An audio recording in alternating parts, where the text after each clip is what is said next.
Hi, dream it believe it do it വീഡിയോയിലോട്ട് എല്ലാവർക്കും സ്വാഗതം. പാഷൻ കണ്ടെത്തി ഡെസ്റ്റിനിയിലെത്താനുള്ള ഫോർമുലാസും ടിപ്സുമാണ് നമ്മൾ ഷെയർ ചെയ്തുകൊണ്ടിരിക്കുന്നത്. ഇത്തരം വീഡിയോ ലഭിക്കാൻ ഈ ചാനൽ സബ്സ്ക്രൈബ് ചെയ്യുക. മാത്തമാറ്റിക്സ് പഠിക്കാൻ ഉദ്ദേശിക്കുന്നവർക്ക് ഒരു പുതിയ ചാനൽ നമ്മൾ ആരംഭിച്ചിട്ടുണ്ട്. പ്രത്യേകിച്ച് 8ാം ക്ലാസ് മുതൽ വിദ്യാർത്ഥികൾക്കും പ്രാക്ടിക്കലായിട്ട് മാത്തമാറ്റിക്സ് ലേൺ ചെയ്യാനുള്ള ചാനലാണ്. അത് കണ്ട് ഡൗട്ട്സ് കമന്റിലൂടെ അറിയിക്കുക, പേഴ്സണൽ മറുപടി അറിയിക്കുന്നതാണ്. ഇനി നമുക്ക് പുതിയ ഒരു ടിപ്സുമായി കടന്നു വരാം. ഒരു മടിയനായ ഒരു യുവാവുണ്ടായിരുന്നു. വീട്ടുകാർക്ക് ശല്യമായി തീർന്നു. അങ്ങനെ വീട്ടിൽ നിന്ന് ഈ മടിയനായ യുവാവിനെ പുറത്താക്കി. ഒരു ജോലിക്കും പോകില്ല, അങ്ങനെ അലഞ്ഞു തിരിയും. അങ്ങനെ ഇദ്ദേഹം അലഞ്ഞ് തിരിഞ്ഞ് ഒരു കാട്ടിലെത്തി. കാട്ടിൽ ഒരു നല്ല ഒരു മാവ് കണ്ടു. ആ മാവ് ഒരു നദിക്കരയിലായിരുന്നു. അങ്ങനെ അതിൽ നിറച്ച് പഴുത്ത മാമ്പഴമുണ്ട്. ഏതായാലും ഭക്ഷണം കഴിക്കാൻ ഒത്ത ഒന്നുമില്ലല്ലോ. അങ്ങനെ ഇദ്ദേഹം ഈ യുവാവ് ആ മരത്തിൽ കയറി. മരത്തിൽ കയറുന്ന സന്ദർഭത്തിലാണ് ഒരു മുതല ആ തടാകത്തിൽ പ്രത്യക്ഷപ്പെട്ടത്. എന്നിട്ട് ഈ മുതല കരയിലോട്ട് വന്ന് ഈ കയറിക്കൊണ്ടിരിക്കുന്ന നമ്മൾ യുവാവിനെ കാലിൽ പിടിച്ച് വലിച്ചു. ഏതായാലും വളരെ ശക്തി ഉപയോഗിച്ച് എങ്ങനെയൊക്കെ മരത്തിൽ കയറി മുകളിലെത്തി. അങ്ങനെ മാമ്പഴം കഴിക്കാൻ തുടങ്ങി. ഏതായാലും ഒരു മാമ്പഴം ആ മനുഷ്യൻ ഈ നദിയിലോട്ട് ഇട്ടുകൊടുത്തു. അത് ആ മുതല ഭക്ഷിച്ചു. അന്നത്തെ വിഷപ്പടക്കി പിൻവാങ്ങി. യുവാവ് മരത്തിൽ ഇന്ന് ഇഷ്ടം പോലെ മാമ്പഴം ഭക്ഷിച്ചു. വൈകുന്നേരം വീട്ടിലോട്ട് തിരിച്ചുപോയി. വീട്ടിൽ എത്തിയോ എന്നുള്ള മറ്റൊരു വിഷയം. ഏതായാലും മടിയനായ ഇദ്ദേഹത്തിന് ഭക്ഷണത്തിനുള്ള അവസരമായിരുന്നു ഈ മാവ്.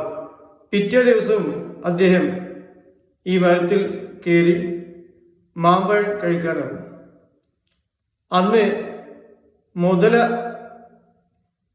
ഇന്നലെ മാമ്പഴം കിട്ടിയ സ്ഥിതിക്ക് ഇന്നും വീണ്ടും ആ മരത്തിൻ്റെ അടുത്തോട്ട് വന്നു. അത് കുറെ കാത്തു നിന്നപ്പോൾ നമ്മളെ യുവാവ് ഒരു മാമ്പഴം പറിച്ച് മുതലക്കിട്ടെടുത്തു. അങ്ങനെ ഇതൊരു ശൈലിയായി മാറി. ഏകദേശം ഒരാഴ്ചകളോളം ഈ പതിവ് തുടർന്നു. ഒരാഴ്ചയ്ക്ക് ശേഷം വീണ്ടും യുവാവ് മരത്തിൽ കയറി മാമ്പഴം കഴിക്കുന്ന അവസരത്തിൽ ഒരു മുതല പ്രത്യക്ഷപ്പെട്ടു. കരക്ക് വെള്ളം കുടിക്കാൻ വന്ന ഒരു ആനയുണ്ടായിരുന്നു. അങ്ങനെ നീരാടാനും വെള്ളം കുടിക്കാനൊക്കെ കാട്ടാൻ നല്ല സുന്ദരമായ നല്ല കൊമ്പുകളുള്ള വിലപിടിപ്പുള്ള കൊമ്പുകളുള്ള ഒരു ആന കാട്ടിൽ ഇറങ്ങി തടാകത്തിൽ വെള്ളം കുടിക്കാതിരിക്കുമ്പോൾ ഈ മുതലയ്ക്ക് എന്തെങ്കിലും ഭക്ഷണം കിട്ടണം എന്നുള്ളൂ. ഈ മുതല ആനയുടെ കാലിൽ പിടിച്ച് വലിച്ചു. ആനക്ക് ഒരു നിവൃത്തിയുമില്ലാതെ ആന അലറാൻ തുടങ്ങി. ആനക്ക് എന്ത് ചെയ്യണമെന്ന് അറിയില്ല. അപ്പോഴാണ് നമ്മുടെ യുവാവിന് ഒരു ഐഡിയ മനസ്സിൽ തോന്നിയത്.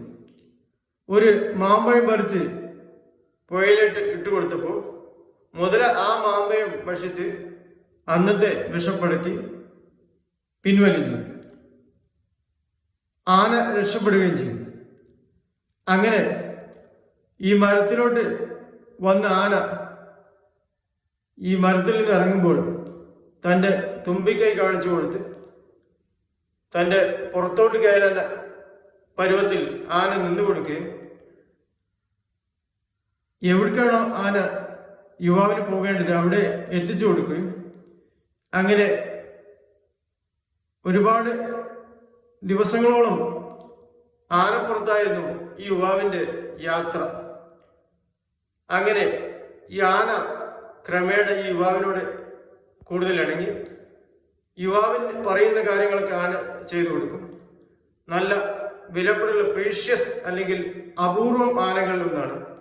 അങ്ങനെ ഈ ആന ഉത്സവങ്ങളിലും മറ്റ് ആവശ്യങ്ങൾക്കും ഉപയോഗിക്കാൻ രൂപത്തിൽ ആന യുവാവുമായി ഇണങ്ങി. അങ്ങനെ ആളുകൾ യുവാവിന്റെ ആനയെ ഉത്സവങ്ങൾക്ക് ക്ഷണിച്ച് കൊണ്ടുപോയി. അങ്ങനെ യുവാവിന് നല്ല സാമ്പത്തിക സ്ഥിതി കൈവന്നു. നാട്ടിൽ അറിയപ്പെട്ട ആന മുതലാളിയായി നമ്മളെ യുവാവ് മാറി. ഇതിൽ നിന്ന് നമുക്ക് ലഭിക്കുന്ന പാഠം, നമ്മൾ ഒരു മനുഷ്യരെയും എഴുതി തള്ളരുത്, അല്ലെങ്കിൽ be kind towards people and all creators. എല്ലാവരോടും ദയ കാണിച്ചാൽ ഏതെങ്കിലും ഒരു വഴിയിൽ നമുക്ക് ഉന്നതങ്ങളിൽ എത്തിച്ചേരാം എന്നാണ് ഈ സ്റ്റോറി ലഭിക്കുന്ന പാഠം. ഇത്തരം ടിപ്സ് ആൻഡ് സ്റ്റോറി ലഭിക്കാൻ ഈ ചാനൽ സബ്സ്ക്രൈബ് ചെയ്യുക. മാത്തമാറ്റിക്സ് പഠിക്കാൻ ഉദ്ദേശിക്കുന്നവർക്ക് ചാനൽ ലിങ്ക് ഡിസ്ക്രിപ്ഷൻ ബോക്സിൽ കൊടുത്തിട്ടുണ്ട്, അത് കാണുക, സംശയങ്ങൾ അറിയിക്കുക. Thanks all. മറ്റൊരു വീഡിയോ വരാം. Thanks all.